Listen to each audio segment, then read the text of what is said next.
Je m'appelle Corentin. Je suis ingénieur. Avec mon équipage, on veut rendre notre bateau autonome grâce au low-tech. Ces systèmes D qu'on peut fabriquer et réparer partout. Alors on part autour du globe, rencontrer ceux qui les inventent, car si elles étaient mieux connues, elles pourraient changer le monde. Concarneau, une cité médiévale qui a dû abriter plus d'un pirate. Maintenant, elle abrite surtout des Queen Yaman, mon gâteau préféré. Ce mât, c'est celui de Nomade des mers. C'est un catamaran. Il a déjà bravé tous les océans de la planète. Des coups de vent, des vagues géantes, des embruns qui fouettent et des déferlantes, il a dû en essuyer pas mal. Il mériterait largement une retraite tranquille sous le soleil breton. Mais c'est pas pour tout de suite. Je le prépare pour une nouvelle aventure. Dans quelques mois, Nomade des mers sera prêt à parcourir le monde. Avec mon équipage, il va vivre une expérience qu'aucun autre bateau n'a connue. On va tenter de devenir autonome en mer, grâce à des systèmes ingénieux tout simples.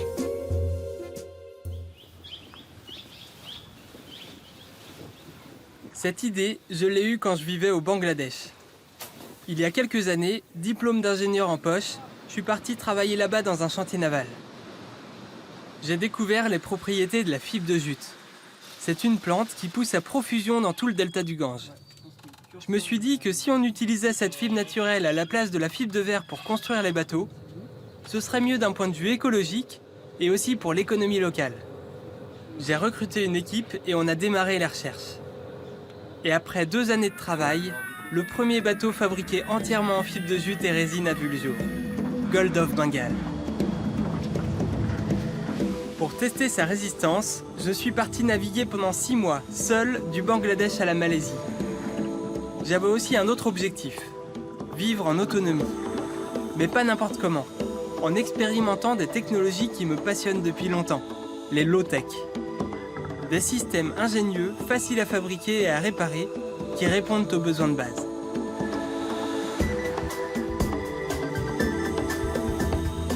Sur Gold of Bengal, j'ai embarqué une serre pour faire pousser des patates, un four solaire et un réchaud à économie de bois. Et puis j'ai aussi embarqué 2 poules pour avoir des œufs. Mon rêve, revenir avec plus de nourriture qu'au départ. Mais ça n'a pas du tout marché comme prévu. Et pourtant, j'avais pas prévu grand-chose.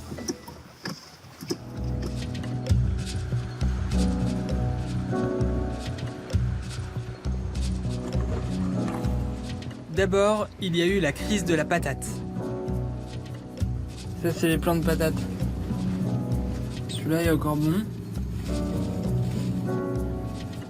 Il y a une plante qui est là, que j'ai pas voulu planter.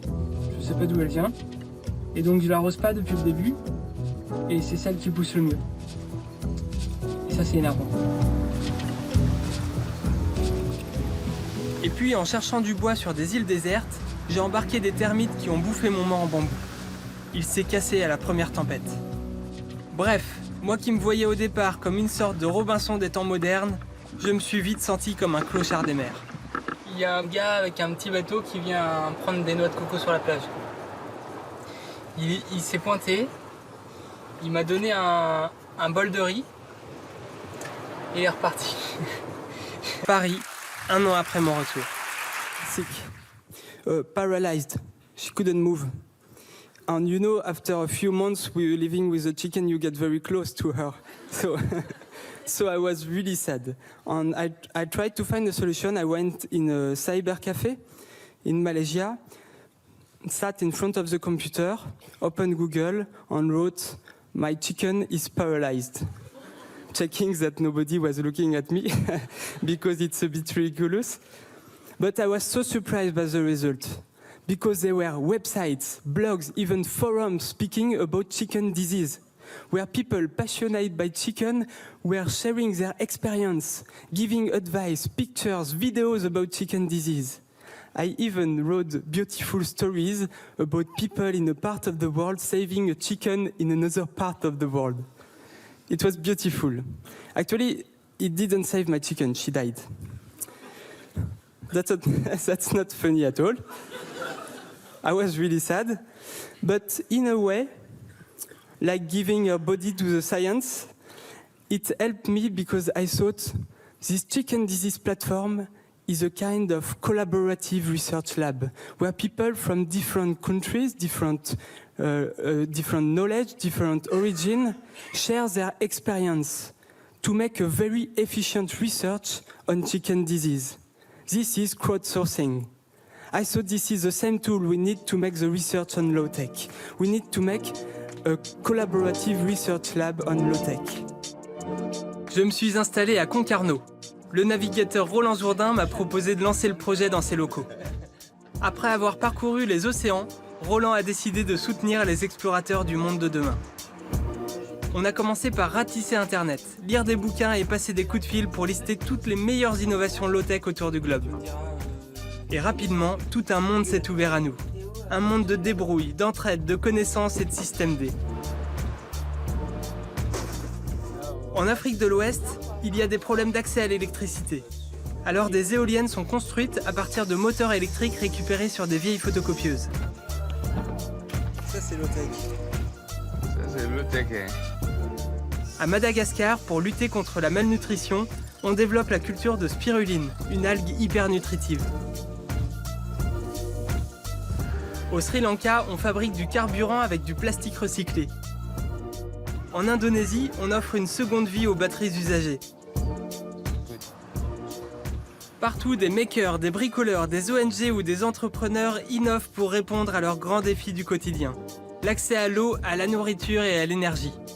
Sous la contrainte de leur environnement, ils arrivent à faire mieux avec moins. Ils développent des économies locales, des emplois, des compétences et renforcent leur autonomie. Et si on pouvait rendre ces innovations accessibles à tous dans le monde entier? De ces découvertes, de cette réflexion est née une idée un peu folle. L'expédition Low-Tech Lab. L'objectif? Partir autour du monde, rencontrer les inventeurs de ces low-tech, les tester, les documenter et les partager en open source sur Internet. Comme ça, tout le monde pourra les répliquer aux quatre coins du globe.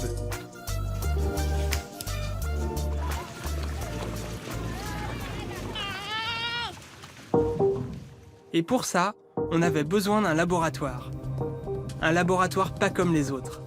Ce laboratoire, ce sera Nomade des mers. Il mesure 14 mètres de long pour 7,50 mètres de large.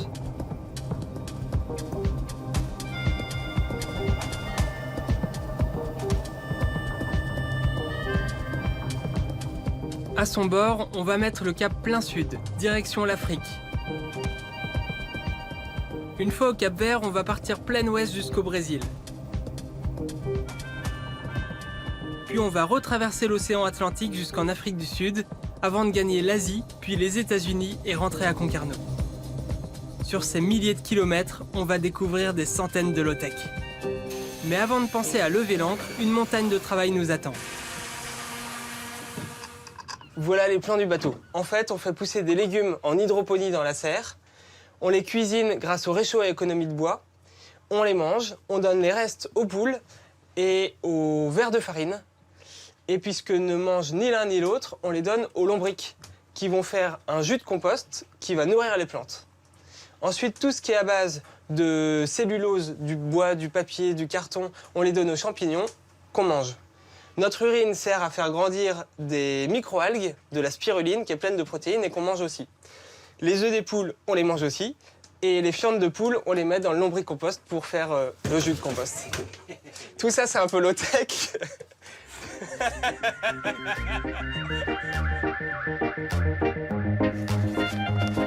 Fini les banquettes et les cabines spacieuses.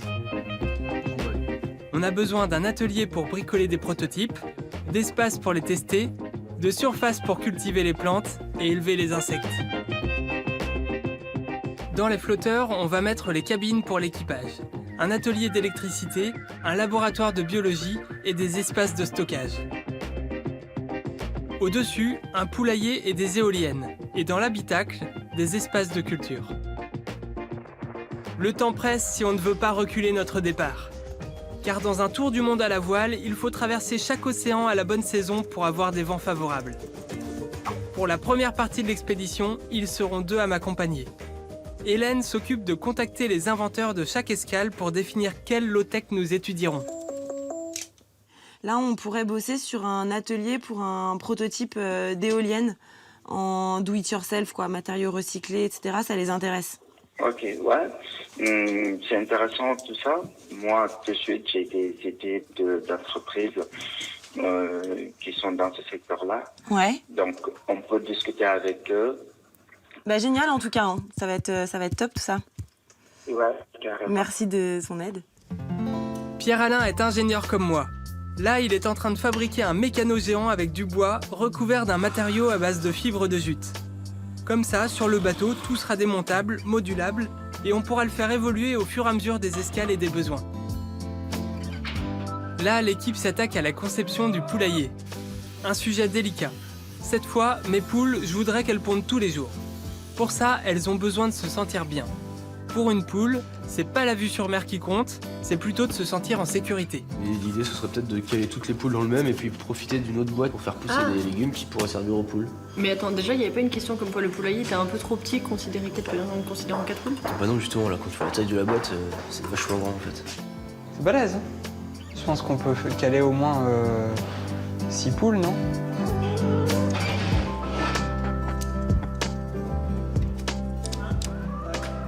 Ces poules, ce sont mes parents qui me les ont apportées.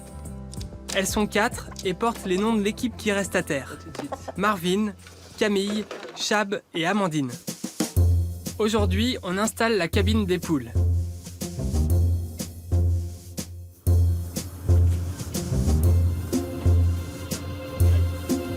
est bien accroché? Des amis se relaient pour nous donner un coup de main. C'est motivant de sentir toute cette énergie et de voir le bateau devenir nomade des mers.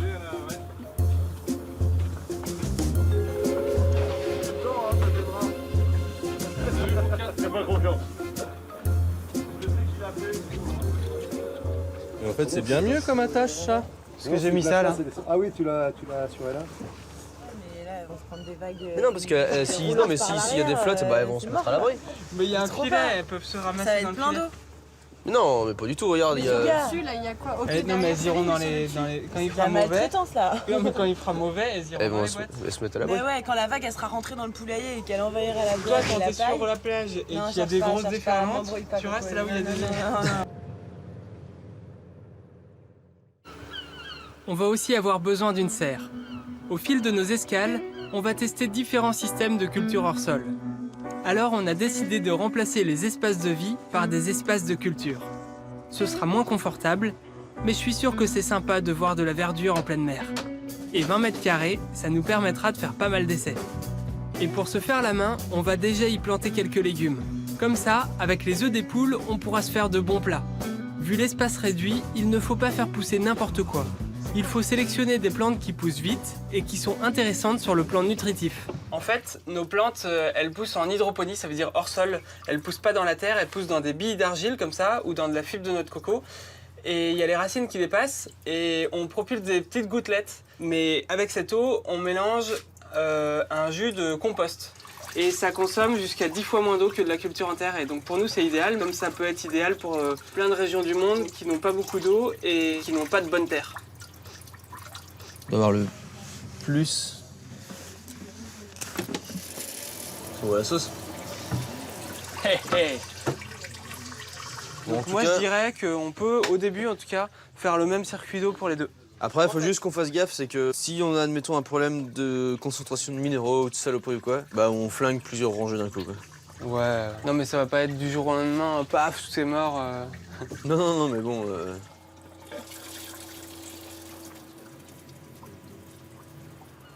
J'ai fait toutes les fiches ici. On va trouver la patate douce, mettre le tubercule dans un bac, laisser la liane se développer, consommer les feuilles cuites. Ah, ça, c'est cuit. Sinon, c'est pas toxique. cru. Non, c'est pas toxique, mais c'est dégueulasse. Là, on va mettre des plantes qui vont être hautes. Si elles sont hautes, elles vont être larges. Ouais. Donc, Pour nous il faut, conseiller, j'ai fait appel à Jean-Pierre, un Et puis là, ethnobotaniste. on va mettre les plantes. Il en connaît un rayon en plantes, On va et faire surtout le sur leur truc, qualité nutritive. Il nous a donné des paquets de graines qui viennent du monde entier.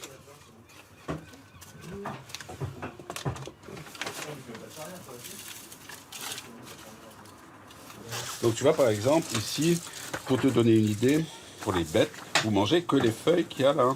Donc en gros le but c'est d'avoir un maximum de feuilles à manger pour, sur un minimum de place.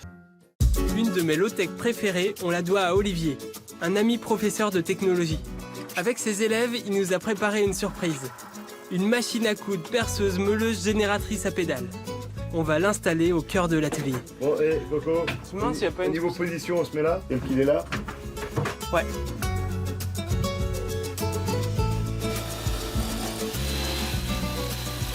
On s'échine à faire un truc démontable et puis il n'y a plus besoin. Ah, le client est changeant. Non, attends, t'as vu la valeur qu'elle va avoir dans le bateau? C'est la pièce maîtresse, quoi. C'est la cerise sur le bateau. Voilà. Et la machine à coudre, ben pareil, comme pour la perceuse, tu la poses. T'as essayé ou pas? Ouais. Ouais, ça marche bien? Ouais, ça marche. Ah, cool.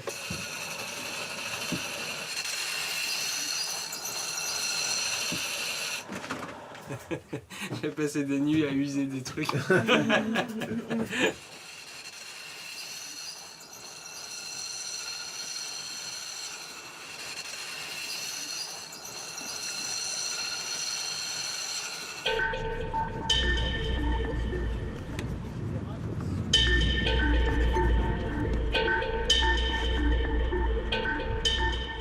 Pendant l'expédition, on va rester parfois plusieurs semaines sans voir la Terre. En cas d'urgence, on va devoir se débrouiller tout seul. Véronique, notre amie médecin, a l'habitude d'accompagner des expéditions à la voile. Elle vient nous apprendre quelques notions de base de médecine d'urgence. C'est un appareil qui te permet pas forcément de faire des zooms. Il s'est croûté. La structure, c'est là, ici. Comme là n'est pas large, je peux me permettre de reculer et de ressortir du premier coup. Ouais. Je pose mon porte-aiguille, j'enroule une fois, j'enroule une deuxième fois. Et après, je viens attraper mon fil, je serre, et... Ah, pas mal. Il faut serrer suffisamment pour que les plaies soient bord à bord. Ouais. Mais il ne faut pas que ça fasse des petits bourrelets. Ok. Alors. Bon, bah, effectivement. Les volontaires fignolent les derniers détails. Nomade des mers est prêt à prendre la mer. On commence à se préparer psychologiquement au départ. Notre première escale, ce sera le Maroc. Mais entre lui et nous, il y a le golfe de Gascogne. En plein milieu de l'hiver, c'est l'une des mers les plus dangereuses du monde. Il va falloir trouver un créneau entre deux dépressions. Avec Hélène et Pierre-Alain, qui feront partie du voyage, on commence sérieusement à étudier la météo marine. Et ce qu'on voit n'est pas très rassurant. Alors, dimanche, après-midi, enfin midi, ouais. Vent d'ouest. Et là, hop, le vent est bon, mais qu'est-ce qui se passe après? Donc ça, c'est... Il faudrait une journée avec du vent comme ça, quoi, après. C'est fort, hein. Là, t'es à la limite, là. Bon, c'est quand même pas terrible, hein. C'est quand ça? À aucun moment, il y a un vent du nord. À 18h lundi. Pareil. En fait, c'est l'option moteur, quoi. Le départ peut se précipiter à la première fenêtre météo favorable. On met à profit le temps qu'il reste pour sécuriser le bateau. Sécu nav. Moi, j'ai des trucs. Ouais. Ligne de vie à l'arrière, là. Ah ouais, bonne idée. Faut juste que tu puisses l'attraper, en fait. Tu puisses l'attraper, tu la prends. En fait, moi, quand je marche, je sais pas vous, mais moi, je m'appuie comme ça sur le dos. Pour pas me péter la gueule. Genre, en gros, juste un bout qui passe en dessous, là, pour que tu te tiens dessus quand tu te balades, là. Bah, tu t'en occupes? Et encore un autre truc, hyper important. C'est une glissière, un bout ou des poignées sur ça, ce que vous voulez, mais pour qu'on puisse passer de ce côté-là, quand ça tape. On a enfin une fenêtre météo. Pour cette première traversée, nous serons accompagnés par Roland Jourdain et Guénaud, un ami skipper habitué des courses au large. Ce sont eux qui donnent le top départ. Mais du coup, toi, tu partiras à quelle heure? Moi, je dirais mardi soir, on va se retrouver juste au nord de la petite dépression, là. Je sais pas si vous voyez bien. Mais du coup, c'est pas mal parce que voilà, on est au portant, on a du vent, donc c'est top. C'est pas mal, hein? Ouais, c'est carrément pas mal. Bah, de toute façon, le temps de décorer nos cabines et tout, de ranger nos valises, ça va prendre du... C'est ça. Ben, on est content. Ah, c'est bien. C'est cool. Ouais. C'est bien, c'est bien. Enfin, quand même, cette fenêtre. Elle est top cette fenêtre. Ouais. Bon bah ça roule. Ciao, Guido. Merci, Guido. Salut. Ciao. Allez, bonne journée, ouais.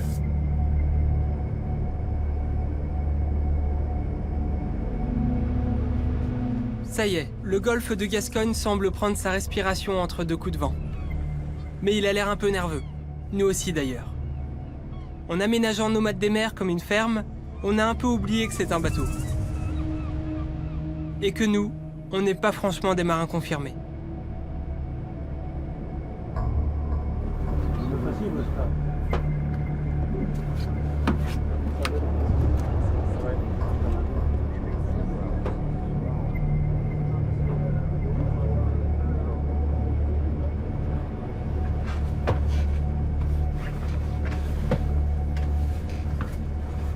Il bourrine, il fait froid et tout noir.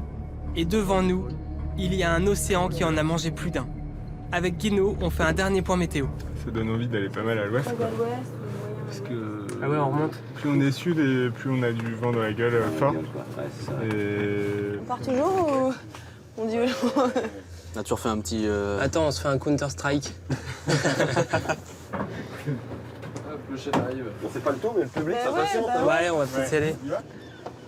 C'est cool, vous êtes nombreux. Merci d'être venu nous dire au revoir. Cool.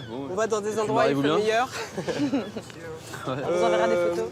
Bon, les poules sont couchées à cette heure-ci, mais le cœur y est. Oui. On a choisi l'heure de départ pour pas qu'elles soient trop surprises du départ. On se réveille demain matin en pleine mer.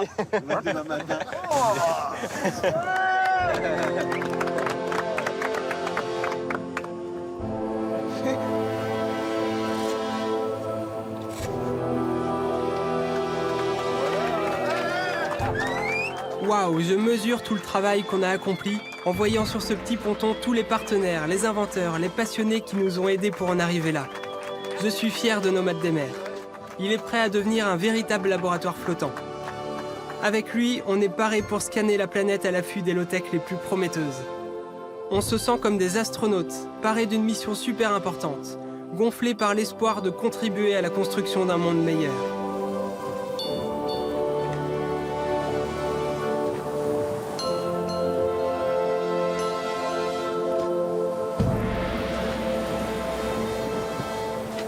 Golfe de Gascogne, même pas peur. Dans quelques jours, on sera sous le soleil du Maroc.